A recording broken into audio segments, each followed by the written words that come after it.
Maqaan amma sadarkaa maqaa wal dhawurra geenyerra waajiin kuma shawwaadaa galee hin galchine ijoolleen isaa akka dhagaan hin barbaada kan saa waadaa galee kan saa galchuu dhiise nan galchuu hawwiin kuma 50 waadaa galtee hin galchine kan sii waadaa galtee kan sii dhiiste nan laallatu. Fadhaasaa naasoo kallattii maal? Dhuguma giruuppii jira yoo ta'e giruuppii jibbisiisan tokko giruuppii kanadha. Wanta beekuuf wal duukaa haasaa hin jiru. Haasaa hunduma wal duukaa haasaa hin jiru. Awwaleeni waajiin jaallata ijoollee as jirtu sinuma jaallata viidiyoo irratti silo jedheera warra viidiyoo ilaaltan lachuu isaanii numa jaallata awwaleen isin baqachuu dadhabe isin waliin galtan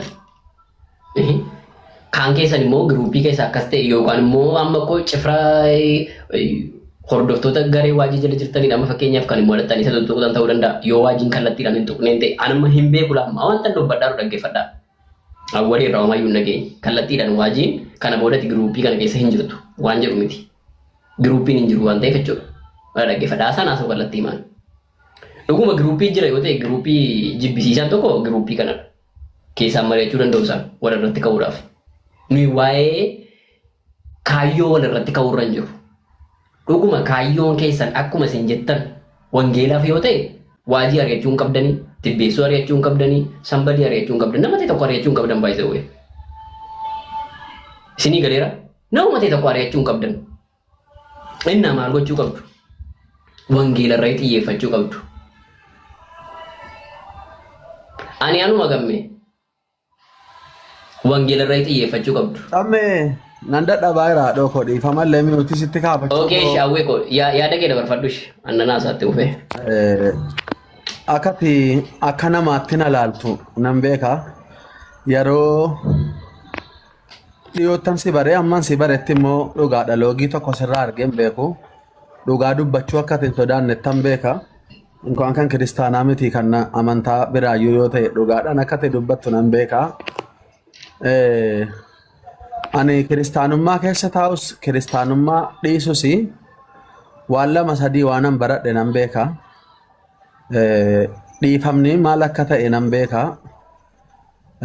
Guddaa ofii kabajus kiristaanummaa keessatti bareera. Dhiifamas baradheera. Irra caalaan boo inni guddaan naa wajjin jiraatu jaalala baradheera. Angaree kamiin keessaa iyyuu quban qabu. Hin deeggarus gara fuulduraattu. Wangeela nan deeggara. Hiikaa garee immoo sirriittan beeka. Garee jechuun kunoo isuma kana. Yaada garee jedhu morme malee wangeela mormine nama mormine akka waanan kallattiidhaan waajii tuqeetti akka waanan hawwii tuqeetti akka waanan maal maqaan isaa jooniin tuqeetti kaan piroofaayilii godhatee kaan uuruu nutti baasuudhaan kaan maal jechuudhaan lafaa ka'uun kuni bu'aa gareeti baay'isawee inni lammaffaa immoo garee wanta balaaleffadhuu fi wangeela barsiisa. Gareen kun immoo waggaa tokkoo fi ji'a 3 kan inni barsiisaa jiru. Waa'ee Allah, waa'ee Muhammad baay'izawee wangeela jedhaan jiru. Gareen inni jedhamu suni tiriinitiinsaa addaa tiriinitiinsaa maali yoo naan jettee Muhammad Allaaf Quraana kana tiriinitiin jira. Kan ammoo anatu ragaadha waggaa tokkoo fi ji'a 4 arge dhaggeeffataa jira. Baay'izawee ijoollee garechaa jala jiranu bu'aa guddaa buusaa jiru islaamummaadha. Yoo akka tasaa gufatan yoo afurichitti gale yoo dhaqanii islaama ta'anii islaamummaa sheekiin cinqanu asumattuu leenji'aniiru garee jalatti waa'ee islaamummaa amma sadarkaa salawaata buusuurra ga'aniiru. Kun bu'aa gareen kun buuse kun immoo nan galchu ana waa'een garee nan galchu ilaalcha koo ifa gochuu barbaadeetani garuu wantan barbaadu. Wantan sitti machuu barbaadu. Yeroo ari'atamiinsa kootii sana nama tokkoon na gargaaraa hin jenne na gargaaraa sagalee koo jedhu namni fidate adabamuuf hin danda'a. Inni lammaffaa amantoonni dhugaa jarri fuula waaqayyoo barbaachaaf naa waliin dhaabatan namni tokko namni mate hin jiru. Namoonni baay'een keessaan naa barreessaa jiru. Nusin gaafanne nusin himanne si yoo barbaadde arrayyuu si wajjin jirra innaan lakkisaa waan maqaa keessanii naan jedhamee fi isa kaleessaayyuu akkanatti diddigee of keessaa baasuun dhabaa jiraan ittiin jedhee maaltu jira ree waa tokko akka dhuunfaatti qarshii tokko waan na gargaaran hin qabanu miidiyaa irrattan dubbataa jira yoo waan na gargaaran qabaatan isa eda himatan isa mana jaraa baasanii haasaan risiitii sitta kennanu karaa kee maallaqa jaraa nan qaqqabsiisa maqaan dha'a amma sadarkaa maqaa wal dha'urra geenyerra waajiin 5,000 waadaa galee hin galchine ijoolleen isaa akka dhaga'an barbaada kan saa waadaa galee kan saa galchuu dhiise nan galchuu hawwiin 50 waadaa galtee hin galchine kan sii waadaa galtee kan sii dhiiste nan laallatu garuu jarri fuula waaqayyoo barbaachaaf biyya sana keessatti ajjeefamuun qabu jedhanii na bira dhaabatan meebi shamarranas jala jiranu keessayyuu jiraachuu danda'u meebi jaruma piroofaayilii godhatan kana keessayyuu namni na gargaaran jiru jedheen amana fedha jaraatiin jarroon ani manne garechi inni ne damana banatee namuma nu gargaarretu maal ta'a kiristaanonni nama gargaartan adda baafadhaa minaamin jedhee dubbatu isa jarri waadaa galanii dhiisan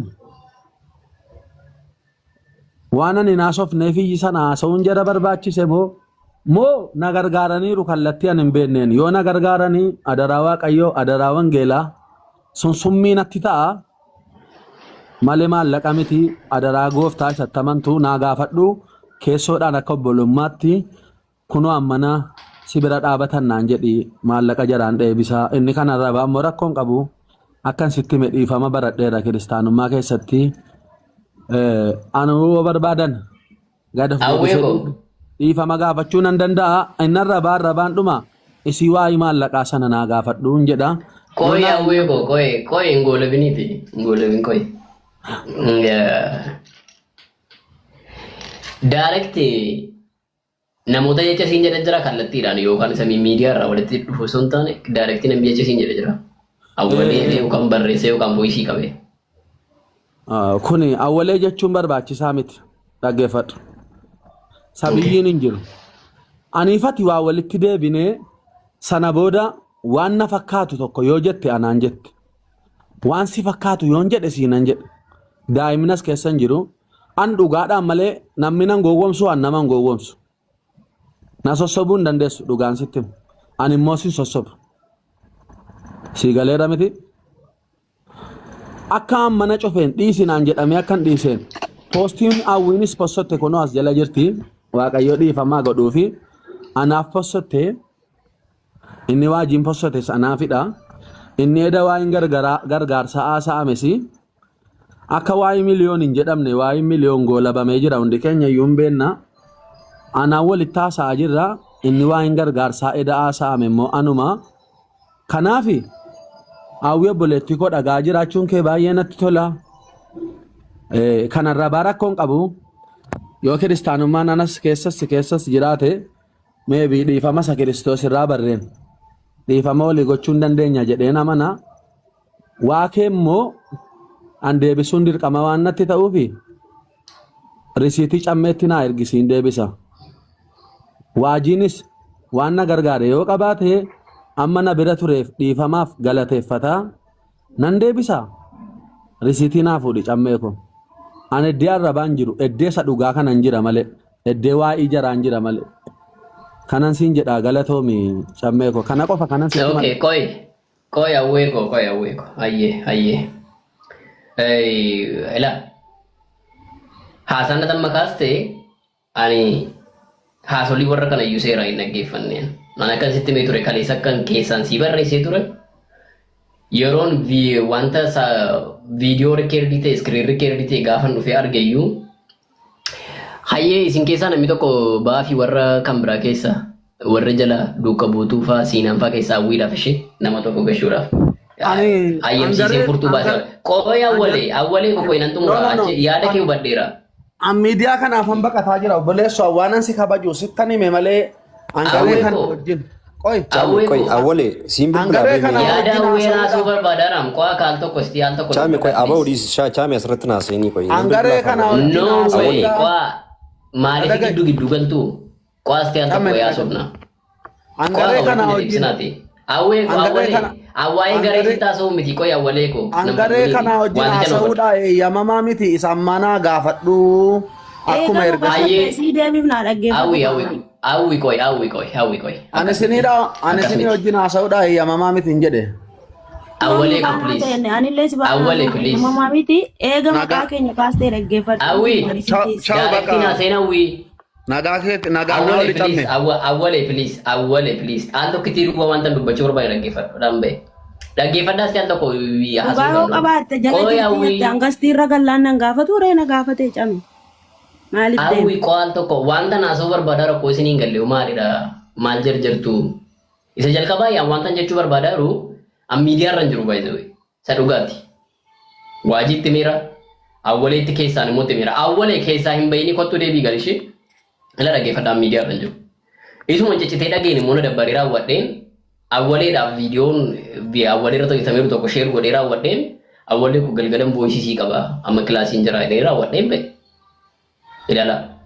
Isa amma galgala kana kaleessa galgala iyyuu dubbatamaa ture jedhee awwalee nama natti dubbatu isa awwiin faa dubbatan baluun faa dubbatan jettan kan homaa wanta nageen qaba homaa iyyuu hin beeku kan information isa kan inni kun anaaf haaraadha. Garuu dhugaadha. Awwi amma dubbatta. Awwaleedhaan dhimma qarshii wajjin wal qabatuun waajiis atis kottu. Wantoota akkasii wajjin kan wal qabatu dubbattan taanani dhugaadha kana dhiifama gaafattu. Waan akkasii kallattiidhaan awwaleef jecha dubbattanii tuutatan dhiifama gaafattu. Ansi jemmar waa'ee garee hundooftee asirratti wal fixaa jiran kanaaf jedheen dubbachuu dhufe malee waa'ee isa qarshiitiin attaak wal gootan tokkoon saayyuu hin dhageenyaan ani hin jiru. Nama awwaleen keessaa gubatee raawwatee aaree keessatti dubbatan. Yeroo naa kennite eeggannoo otoo inni jiraate sheeritti godhaa taayaa dhaggeeffatu. Jalqabatti namni dhugaa qabu nama hin baqatu. Namni dhugaa qabu nama hin baqatu. Dhugaan mo'aadha. Ilma waaqaatis dhugaa. Isinii galee yoo danda'ameef galchi taayaa dhaggeeffatu. Ani came dhuguma waaqan itti amanee kunoo wangeelli na biraara. Wangeella baneensii jira. Yoo barbaachisaa ta'e na guddisi viidiyoo qabeensii kagadha. Kakak dura zimmee yaadicha haasa'e kakak dura osoo guyyaa tokko nama gargaaree kanan sii godhe namaan jedhee hin beeku. Mucaa kana immoo ciruma isaa jaalachuurraa kan hafe yeroo kennuufirraa kan hafe akka obboleettii tokko bira dhaabbachuurraa kan hafe waaqayyo kan ragaa hamminatti takkaa sammuu kiyyatti yaadee hin beeku nan waliin. Maaltu ta'e dheengadda jalqabaa kaaseen sii himaa mana karaa isa kan dhugaasaa waaqayyo waaqarraa inni ija qabu haa faradu waan ta'eef isaa fadhiisa waaqayyoof. Waaqayyo hunda arga. Mana karaa dhugaa jiru waajiidha joonii awwaleedha. Gastii irratti waa'ee garee kana akkuma kee kana fidanii kaa'anii ta'anii haasa'a. Koomentiin barreesse nagalchuu didanii garee jechuun maal jechuudha jedheen koomentii barreesse. Achii booda koomentii barreessinaan namni nagalchuu dide. Awwalee irraan gaafii qabaa nagalchaa jedheen barreesse. Nagalchuu didan. Andheen gada duuba onlaayinii hin turre kaleessa laanneen onlaayinii seenee jechuudha ganama. Karaan dhugaa jira, hiijiin jirti, namoonni jiran jiru, sheek waajiin jiru, hunduu jiran, inni illee jira. Ka'een ol seeneen tiijii dubbataa jira. Tiijii gaafiin qabaa, awwalee sirraallee gaafii qabaa. Keessaan si gaafadhaa, siin bilbilaa mana keetti miidiyaadhaan siin gaafadhaa. Waraabameera sagaleen koo miliyoon jalaa namni kamuu dhaggeeffachuu danda'a. Jennaan tiijii gaafii si gaafadhaa garee jechuun maal jechuudha? Hundumtuu kaleessa garee innaan jedhu hundumtuu kaleessa garee wangeelaarra ture. Piroofaayila keeyyatee piroofaayila garee wangeelaarra keeyyatee taa'ee barsiisaa ture. Garee wangeelaarraa nyaataa ture dhugaa ture. Arra gahee garee jechuun dogoggora kan jedheef rakkoon maali garee jechuun maal jechuudhaan jedhe. Kaleessaatis beektaa gareen kun eega dhufee piroofaayilli kun kaahameeti. Namni hunduu garee wangeelaa dhee piroofaayila kana keeyyatee wangeela Kiristoos waliin teenyee dhaggeeffannee nyaanneerra maaddii tokkorraa addanneerra. Hundi har'a garee jechuun hin barbaachisu jedhee har'a mormee karaa hundumaan deemu achi deebii yaadadhu piroofaayila garee wangeelaa kana mataarra keeyyatee gasti garee wangeelaarra taa'ee barsiisaa ture. Awwaleen amanaadha. Taa'ee dhaggeeffata taaptaap goosisa hin qoosna hin taphanna nagaa obboleessummaarraa kan hafe yaadumi kiyya achi hin jiru. Yaadi kiyyaan haasa'uu ka barbaade tiijii wajjin ture. dabalatee warra ani barsiisaa jedhu wajjin ture. Maaf jennaan beetta yoo ta'e achi deebii yaadadhu namni 170 jiru kunis quba qaba mana garee wangeelaatti gaafii gaafataa turan barsiisaa turan seenanii gaafii dibeetii godhaa turan warraarra wangeelli gareen qabu jedhan hunduu jechuudha. Piroofaayila godhatanii turan dhugaa lafa jiru miidiyaa jirra waan ta'eef. Gaafa kana muutii irraa kaafate lakkaa inni kaleessumtii waa jedhe amma mana garee wangeelaan dhaquu sheek waajiin kan jedhu viidiyoon argeen. Eddasii viidiyoo sheeritti godhe. Argee jechuudha. Mana garee wangeelaa jedhu naqu sheek waajii ka jedhu naqa malee. Gastii gozoo dhufeen galchu gastii sheek waajii yoo ta'e malee dheera. Gaafa nan hundumtuu kaleessa maaddii tokkorraa wajjumaan nyaannee har'a garee wangeelaa jedhu wajjin irraa nyaannee barsiisnee dhunnee jedhu muutii irraa kaafatee natu jedhee ashmuriin hin haasa'iin ana ashmurii kanan beeku camee akkana beektu. Yoo xiqqate waggaa 5 ol labeettaa fiillafiituma sitti maal. Nama tokko mufannaanis fiillafiiti. Waaqayyo kan na beeku nama tokko xaareera taanaanis fiillafiitii dubbadha. Fiillafiitii jechuudha. Waan ashmurii as qabaachi qabaa namni amma xurii qeensaa waan godhu waan adda balu waan hin jirreef. Anatu jedhee hawwiyannaa awwalee qoysiin sillaallatu mucoo faanan dubbadhaa qoyyiin jedhe. Ana jedhee ashmurii hin naasayin afaan haasa'ii jedhe. Awwalee nuti si dura turre qoyi warra wajjin turre taan haasaa nuti si dura turre ati ergasii dhuftee qoyyiin jedhe. Akka beettu hojii garee wangeelaa hojjetu si wajjin turre yaadii amboo wajjin turre kunoo saarii ragaadha irkoo wajjin turre hojii kana mana itti walitti qabamnu dhabnaa waajiin akkaawuntii nuu kenne maqaa garee wangeelaa jedhu kana maqaa moggaafne piroofaayila goonee dhufne hojii kana immoo waggaa 5 irraa na waliin turte ati waaqayyoon ragaa uummanni kalee wajjin turres otoo tiktakiin hin dhufiin telegiraamii irra hojuma kana waasaappi irra wangeelaawwiin abdoon jira ragaadhaaf abdu salaam jira.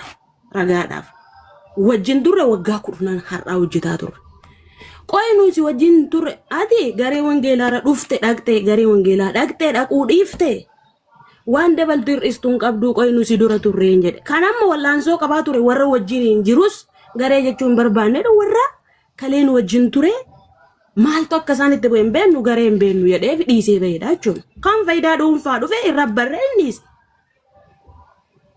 deemaa nama tokkoon hin jenne achi bahee lakkaa achumaan na buusan gastiirraa lubbuu haraarra takkana dubbachuun maa inni jedhanii na buusan hara ammaan dubbadheen qabu nan deebisne ishii wajjin haasa'uun barbaadaa deebisaa jedhaan awwaleen kana ennaan na deebisuu didan koomentii cufan dhiisee deeme sheer irratti goonaan deebii dhaqe gaafa nufu invaayitiin haa erganii ol gale mana karaan dhugaatti.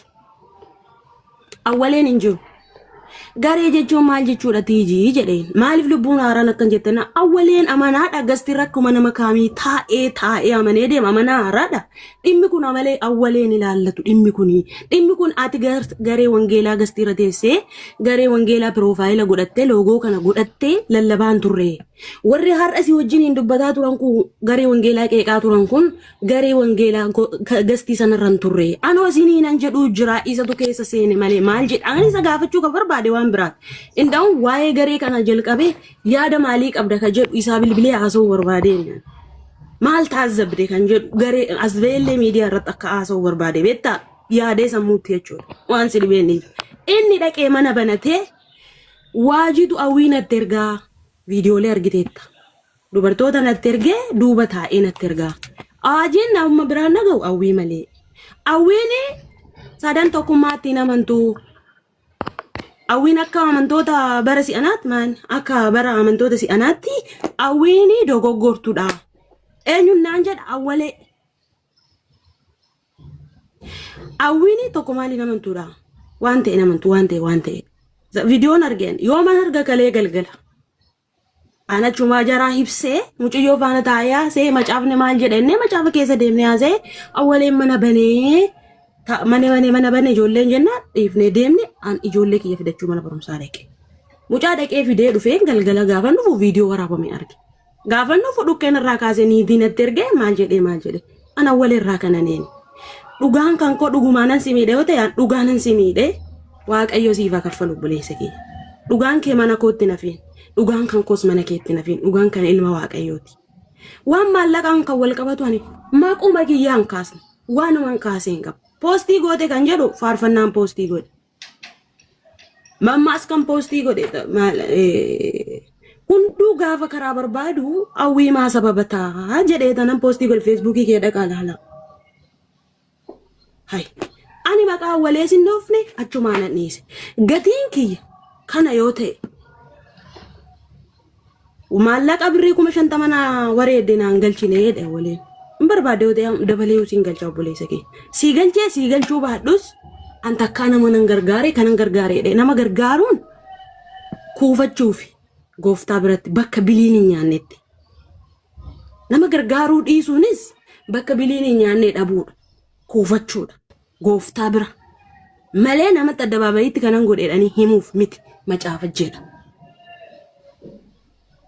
siigalee kanaaf harruma harraa kana yoo rakkoo qabaatte ta'e obboleessa keessin gargaaran akka wangeelaatti beektas immoo maal dubbataa akka ture tarii azzala jiru yoo ta'e bilbilaanis guruupiin goone akkamitti akka haala hojii haasaa jiru beektas waaqayyos beeka ani waanin siin jedhu awwalee jaluma kana jirtaa waaqayyo haa faradu abbaa firdii waaqayyottaniisa har'as borus dhugaan koo mana keetti nafi kalee viidiyoo kee gaafa nargu laphee koo na cabe har'as annama 170 irratti waan naasa'u waaqayyo abbaatti nan amana ilma waaqayyo Yesuus Kiristoositti nan amana hafuura qulqulluutti nan amana ilmi waaqayyo Yesuus Kiristoos waaqa guutuu nama guutuu akka ta'e nan amana hafuurri qulqulluun waaqayyoon akka ta'e nan amana maqaa abbaatti nan amana maqaa ilmaatti nan amana maqaa hafuura qulqulluutti nan amana waaqayyo tokkotti nan amana kana inni kan biraa barsiisa abbootii hin fudhattu jedhe viidiyoo isaa argitaniittu yoo ta'e abbaan firdii waaqayyo dhugaan kee mana kootti nafiin awwale dhugaan koos mana keetti nafiin kan akka dinaajetti jabaadha dubbicha keessaa namootaaf illee ifa godhaa saree koo waa'ee akka dubbattanii miti mamma koo maali beektaa anamma keessummaa waan keessummaan narratti ta'e amantoonni maal jedhu gaaffiin si gaafadha wal faana deebisi kaa suma gaafachuuf ani sirraa dabarsuu miti wanti si gaafadhaa jiru dhimma qarshiin kan wal qabate awwalee waa jettee viidiyoon jira jira waan ta'eef waa jetteeni awwaleedha. Mee naafaa fidu viidiyoo. Jechuun dhimma qarshii gaafan jedhu kana dura yeroo ari'atamni irra qaqqabe sana gargaaruu irratti kan wal qabate minaamin waan jettee hin qabdaani. Kallattiidhaan jecha waanuma isa bilbila inni mataan isaa qoona dhaggeeffadhu waanoo gargaarsan barbaadu naan jedhaa ture namootaan gargaaramuu qaba jedhaa ture ani malee awwaleen nama na gargaarsiisi naan jedheen beekwaan bor fuula gooftaan naqa guyyaa tokko. Sigale. Adeemsal tokko sorry giddu galu kooti fi kanan siin jedhu dhimma kana maaliif karaa keessaatti na deemnu awwaliinis jira kunooti beessoo maal akka ta'e beektaa waajii saasofsiisuuf waajiif gaaffiin qabaaf wanti qoy waajii kon dhuftaa shan tokko dhiifama sin kabaja baga nagaan dhuftee jechumaanii gruuppii isaanii nanuumaati wanti nammaa saaru gruuppii baay'eetu mamee jira amma yaadamma ka'ee jiru kun maal akka ta'e beektaa miidiyaa rakka waan ta'eef miidiyaa irra dubbanne miidiyaa bal'aa irratti ila wanti sirrachuu qabu akka kan miidiyaa irratti gaafa hidhabarru miidiyaa irratti gaafanna keessaan sirreessuu wanta qabnu keessaan sirreessinana garuu amma kallattiidhaan isa miidiyaa irra faca'ee haasaan dubbatamee darbee fi ammumaa asuma miidiyaa irratti dubbanne deebii walirraa dhageenye otoo awwaliin as keessa taa'ee sinata machaa awwaleen lakkii anuu jedhu wanta ittee gajara taarta isaaf isanii oomaa hunatti dhagahamu rakkoon qaba weekoo taa'ee achuma ambaayizoo riili an dhugaadha yoomiyyuu jaalalli koo siif jijjiiramu nama jaallan akkasuma dhabaayizee riili si jaalladhee raawwan ta'e sanumadha jijjiirama biraan qabu garuu amma kan hin jechaa jiru gaafa kallattiidhaan haasicha haasofnu waa'ee qarshiin qabu wal qabatee hawwiin an homaayyuu hin jenneen jechayyuu hin tuqnedhaan kaleessa mana bananii dubbachaa turanii minaamin kan jedhus ka'eera isaa wajjinis wal qabsiisii waa'ee qarshiin kan wal qabatu yookaan gargaarsa wajjin kan wal qabatu asis keessa ani nagarre awwalee tamma dubbatee bee wanta sana wajjin wal qabatu dubbatta yoo taatanii naa ibsatii darbaa. Okay.